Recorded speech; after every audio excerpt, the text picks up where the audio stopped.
রাজধানী গুলশানের Holey Artisan বেকারিতে হত্যাকাণ্ডের ঘটনায় করা মামলায় ৭ জনকে আমৃত্যু কারাদণ্ড এবং অর্থদণ্ড দিয়ে হাইকোর্টের দেওয়া পূর্ণাঙ্গ রায় প্রকাশ হয়েছে। মঙ্গলবার ২২৯ পৃষ্ঠার পূর্ণাঙ্গ রায়টি সুপ্রিম কোর্টের ওয়েবসাইটে প্রকাশ করা হয়।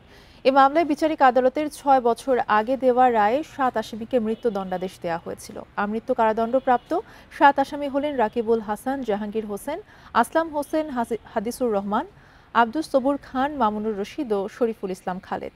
২০১৬ সালের ১ জুলাই রাতে রাজধানীর গুলশানে হোলি আর্টিজান বেকারিতে নৃশংস হামলা চালানো হয়। দেশি বিদেশি অতিথিদের জিম্মি করে এবং কুপিয়ে এবং গুলি করে ২২ জনকে হত্যা করা হয়।